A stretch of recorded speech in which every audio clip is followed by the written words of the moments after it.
Bonjour et bienvenue à ce troisième chapitre du cours sur les automates qui s'intéresse plus particulièrement au problème de la déterminisation. Je vais vous présenter une procédure, un algorithme, qui permet de transformer un automate quelconque en automate déterministe. On aura également besoin d'éliminer les transitions epsilon, et donc je vais vous montrer une transformation qui élimine les epsilon transitions. Les différentes questions abordées dans ce chapitre vont nous amener à nous intéresser au problème de la minimisation des automates, c'est-à-dire de savoir s'il existe un automate le plus petit possible qui soit équivalent. Et donc on étudiera également le problème de la minimisation. Dans le chapitre suivant, on commencera l'étude des expressions régulières que vous avez déjà dû voir l'an dernier sous un autre aspect, et on va démontrer un résultat d'équivalence entre les deux modèles, entre langage régulier reconnu par des automates et langage reconnu par des expressions régulières. Donc l'objectif ici, c'est de prouver deux théorèmes principaux. Donc le premier, c'est que pour tout automate, on peut trouver un automate équivalent, donc qui reconnaît le même langage, mais qui ne contient aucune epsilon transition. Le second théorème, c'est que pour tout automate, il existe un automate déterministe, un DFA, qui accepte le même langage. Bien évidemment, ce résultat est intéressant uniquement si on démarre avec un automate non déterministe. Pour notre premier résultat, on va utiliser une notion qui s'appelle l'epsilon fermeture. Et il s'agit de calculer pour chaque état l'ensemble des états qui peuvent être atteints directement en suivant une ou plusieurs epsilon transitions. Alors naturellement, l'epsilon fermeture d'un état, prenons l'exemple de l'état 3 ci-dessous, c'est un sous-ensemble des états de l'automate qui contient au moins l'état initial, donc ici 3. On peut en fait définir cet ensemble par induction. Donc il contient l'état de départ, 3, les états qu'on peut atteindre en tirant une epsilon transition, 2, puis 2, puis 3. Plus généralement, l'epsilon transition d'un état Q, c'est le sous-ensemble des états, donc un élément de 2 puissance Q, qui contient l'état Q, ainsi que l'epsilon transition de tous les états qu'on peut obtenir depuis Q en suivant une epsilon transition. Alors c'est ce qu'on a écrit dans l'équation ci-dessous, dans le carton bleu. L'epsilon transition de Q contient tous les états Q secondes, tel qu'il existe un état Q' dans l'epsilon fermeture de Q et une transition epsilon de Q' à Q secondes. Cette définition, elle peut facilement se généraliser à un ensemble d'états plutôt qu'à un seul état. Alors voilà ce que ça donne très simplement sur notre exemple. L'epsilon fermeture de 0, c'est le singleton 0. L'epsilon fermeture de 1, c'est un ensemble qui contient 1, plus l'epsilon fermeture de l'état 3, puisqu'on a une transition epsilon de 1 vers 3. On peut continuer comme ça à propager ces contraintes, jusqu'à ce qu'on atteigne un point fixe, et qu'on ait calculé de manière exacte cette relation. Alors je vais vous présenter la construction de l'epsilon fermeture sur l'exemple. L'objectif, c'est de construire une table qui, pour chacun des états, nous donne son epsilon fermeture. Donc j'ai dessiné en vert les epsilon transitions. Pour chaque état, disons Q, on va inclure Q dans son epsilon fermeture.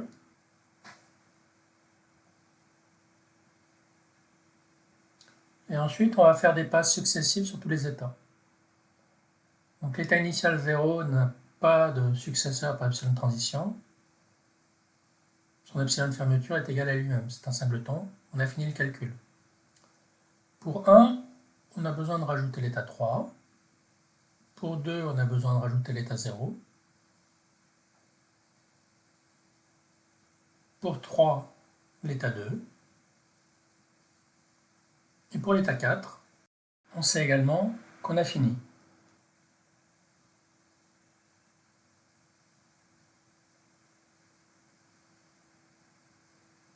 Si on regarde l'état 2, on voit que pour 0, on a calculé l'epsilon fermeture. Donc on sait que son epsilon de fermeture c'est 2, 0. Il ne peut pas y avoir d'état successif. Pour 3, il a fallu rajouter les successeurs de 2, qui inclut aussi 0. Et pour 1, on continue jusqu'à ce qu'on arrive en fait à avoir calculé l'epsilon de fermeture globale pour tous les états. Alors, cette relation, elle peut s'étendre simplement aux ensembles. Dans notre cas, l'epsilon de fermeture de l'ensemble 0, 1, c'est l'union des epsilon de fermeture pour 0 et pour 1. C'est donc le sous-ensemble 0, 1, 2, 3.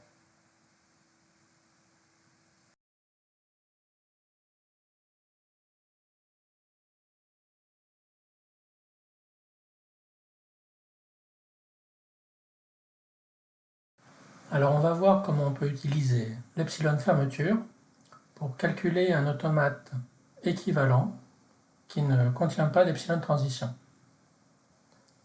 Alors, l'automate qu'on va construire, il a exactement les mêmes états que l'automate de départ. Donc ici, 0, 1, 2, 3, 4. Il a les mêmes états initiaux, ici 0, et les mêmes états finaux. On va aussi rajouter dans les états finaux tous les états qui peuvent se rendre instantanément vers un état final. Donc ça inclut l'état 1 qui peut se rendre instantanément vers l'état 3 qui est final.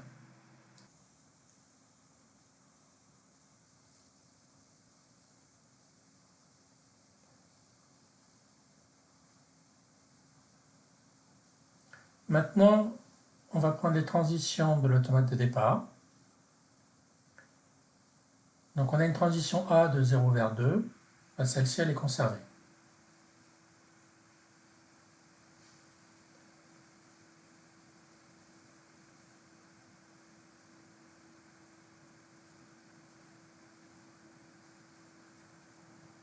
Si on considère l'état 2 maintenant comme état de départ, donc 2 peut instantanément se rendre en 0 ou en 2.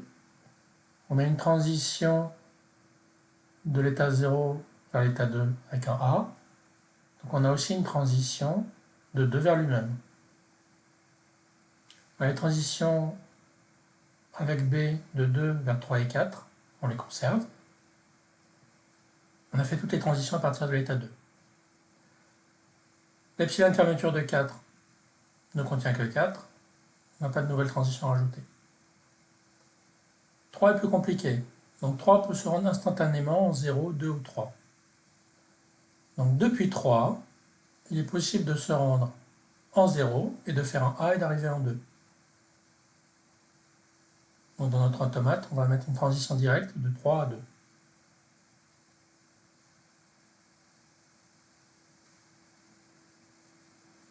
« 3 peut se rendre directement en 1 par un A. Donc là, j'ai fait toutes les transitions étiquetées A depuis 3. On va faire les B. 3 peut se rendre instantanément en 2. Puis avec un B arrivé en 3 ou 4, on rajoute ces deux transitions.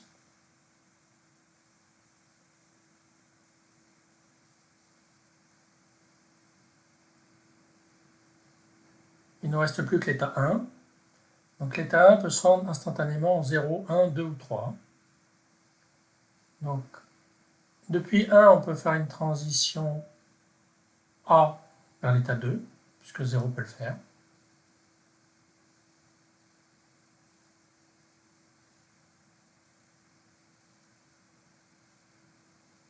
Un peut se rendre vers 3 instantanément, puis faire un A. Donc A peut faire un A vers lui-même. Et ainsi de suite.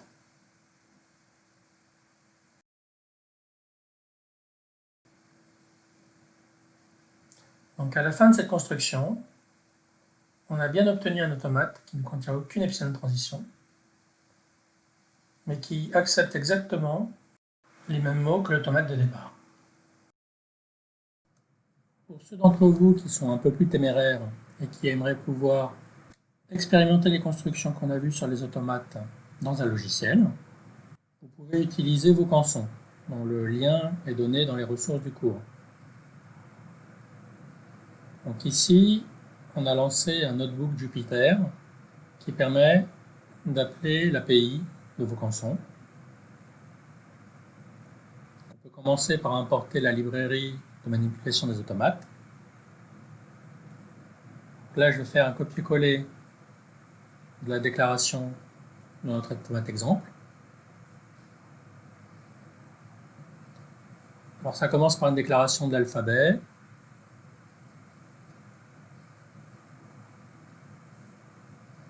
Donc on a déclaré un automate dans une variable qu'on appelait hot1 et on peut donc l'afficher.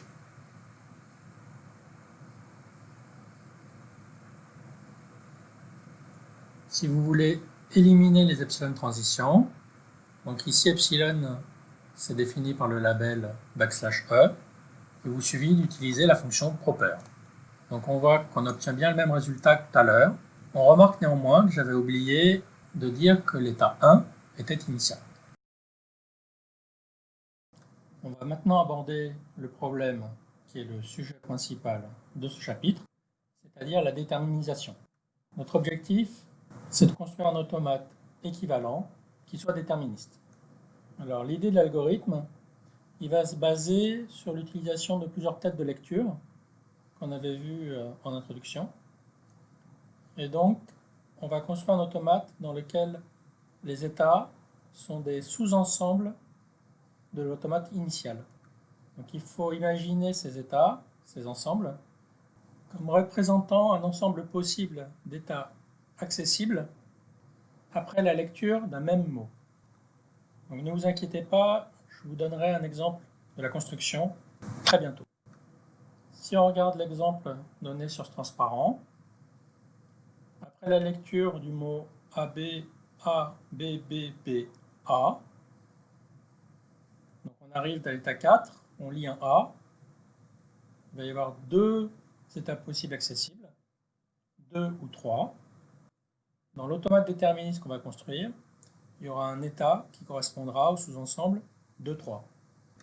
Donc pour définir un automate, on a besoin de définir l'ensemble des états. Donc pour l'automate déterministe, on l'a déjà fait. On a besoin de déterminer l'état initial.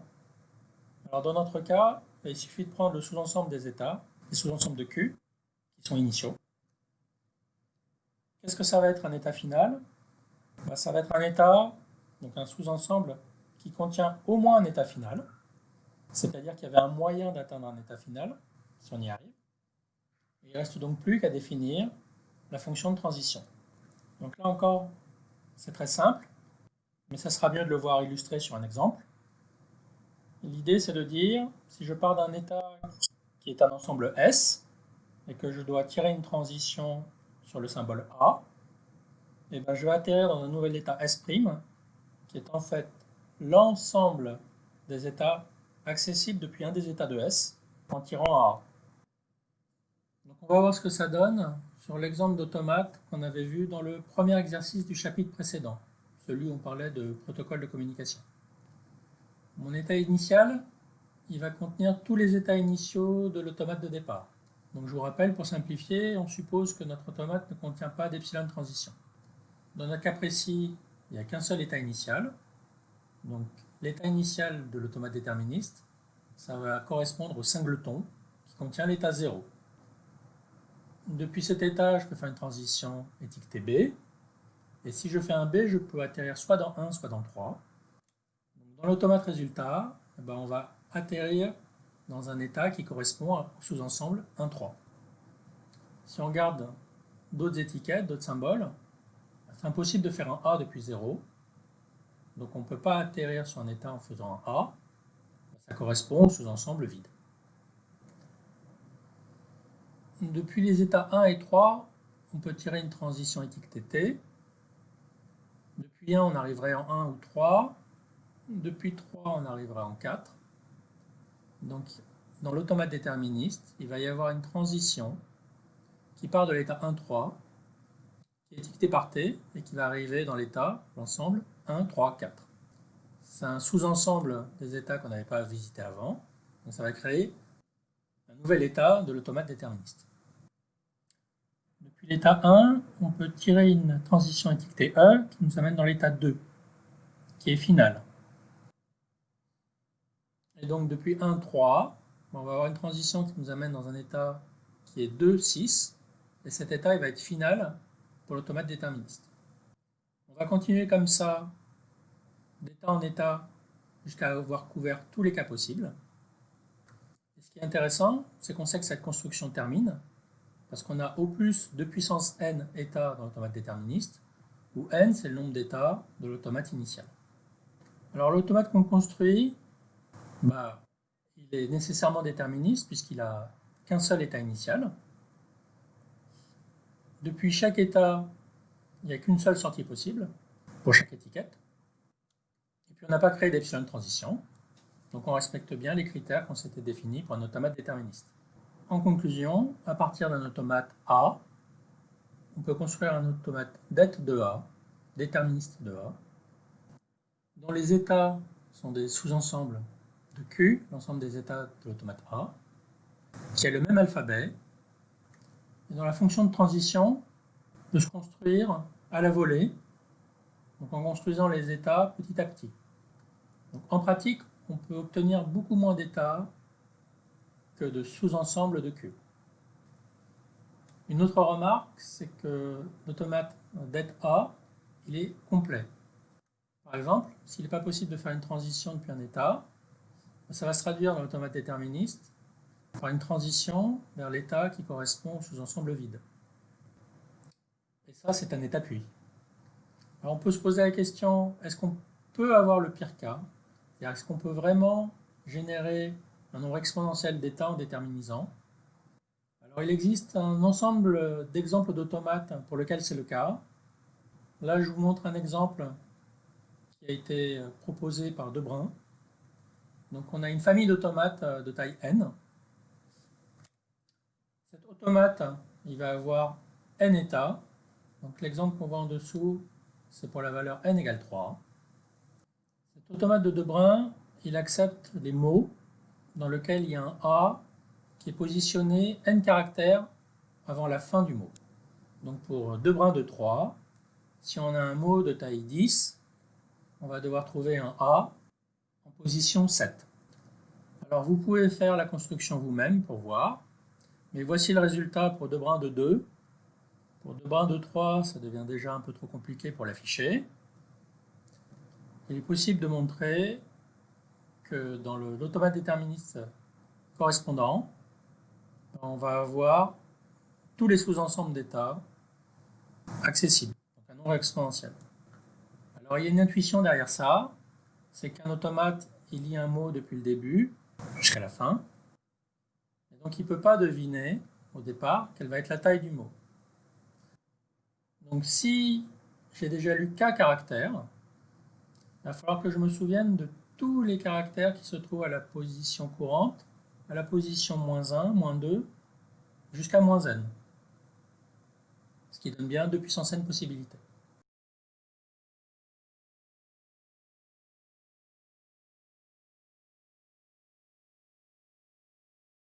Alors je vais vous montrer un autre exemple de déterminisation. Cette fois-ci, on va partir d'un exemple, l'exemple précédent qu'on a vu, d'un automate qui possède des epsilon de transition. Donc je vais vous montrer qu'on peut combiner les deux algorithmes, élimination des epsilon de transition et déterminisation, en un seul coup. Donc pour ça, ce qu'on fait, c'est qu'on va construire une table dans laquelle, voilà, là on va noter les états qu'on peut atteindre de manière immédiate par des epsilon de transition. Donc c'est ce qu'on avait calculé la dernière fois. Et maintenant, pour chaque état, je vais calculer les états que je peux atteindre directement en faisant un A ou un B, en faisant peut-être des epsilon de transition juste avant. Donc 0 peut faire un A, ça l'amène dans 2.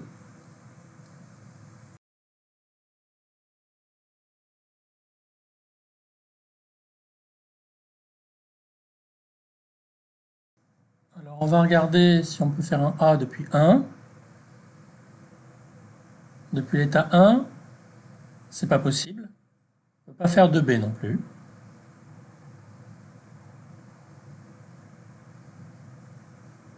Alors depuis l'état 2, on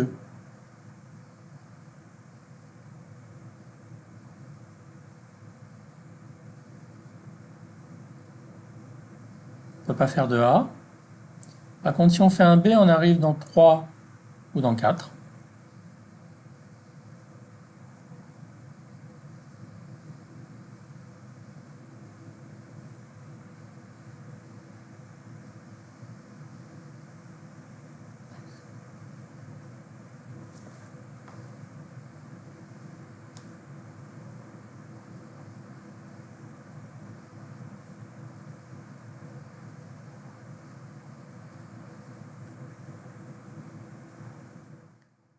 Donc maintenant, on va aussi rajouter les états qu'on peut atteindre de manière instantanée après avoir tiré un A ou un B.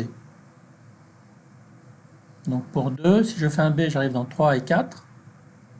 En suivant les epsilon de transition, je pourrais aussi arriver à 0 et à 2. Depuis 3, si je fais un A, j'arrive à 1. Mais on voit que l'epsilon closure de 1 contient aussi 0, 1, 2 et 3.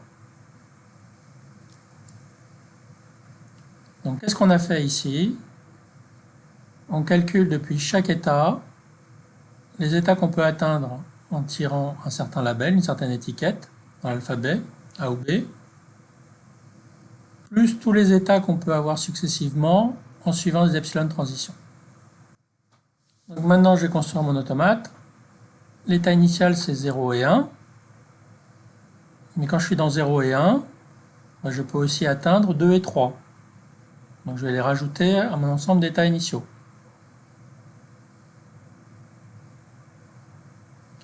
Depuis 0, 1, 2 et 3, quels sont les états que je peux obtenir avec un A? Il y a 0, 2, 0, 1, 2, 3 et 0, 2, 3. Donc c'est l'ensemble 0, 1, 2, 3.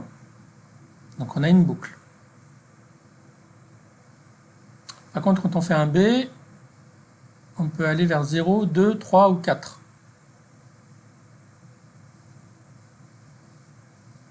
Donc ça, c'est un nouvel ensemble. Donc ça crée un nouvel état qu'on atteint avec un B. Depuis l'état 0, 2, 3, 4, en faisant un A, on peut atteindre 0, 1, 2 ou 3. C'est l'état initial qu'on avait. Et pour les B, on obtient une boucle. Qu'est-ce qui se passe maintenant avec les états finaux? Les états finaux de cet automate, ce sont tous les ensembles qui contiennent l'état 3, qui est le seul état final de l'automate de départ. Donc notre automate déterministe, il a deux états, et les deux états sont finaux. Alors on peut aller utiliser l'outil Vaucanson pour voir le même calcul réalisé par un logiciel. Donc je vais sauvegarder le résultat de l'élimination des epsilon de transition dans une nouvelle variable, hot2. Je peux poser la question, est-ce que hot2 est déterministe? Elle devrait me répondre non. Il y a plusieurs états initiaux. L'état 2 a plusieurs possibilités de faire la transition B. Donc on va lui demander de le déterminiser. Alors on observe qu'on obtient un résultat assez différent de celui qu'on a calculé à la main. Donc une différence ici, c'est qu'on a d'abord éliminé les epsilon de transition avant de calculer la déterminisation.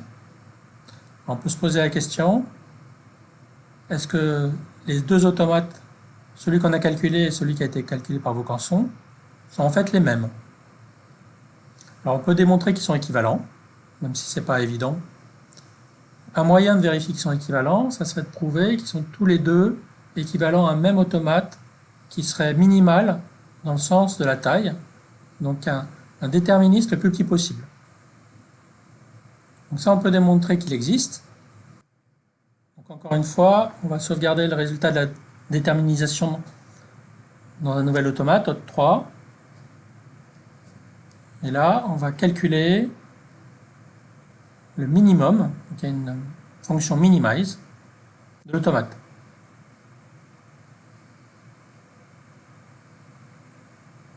Alors la minimisation, on la verra dans un prochain chapitre. Quel est le résultat obtenu? Vocanson nous dit qu'il y a un automate déterministe équivalent à ce qu'on vient de calculer, qui est en fait un automate très simple, un automate avec un seul état, dans lequel on peut faire des A et des B. Ça veut dire quoi? Là, ça veut dire que c'est évident. Le langage reconnu par l'automate, c'est toutes les séquences de A et de B. C'était aussi le cas précédemment. Alors on aurait pu l'observer en remarquant que tous les états sont acceptants, l'automate est complet. Donc pour n'importe quelle entrée, pour n'importe quelle séquence de A et de B, l'automate va accepter la séquence. Dans le prochain cours, nous parlerons d'expressions régulières et nous tisserons un lien entre automate, langage reconnu par automate et expression régulière.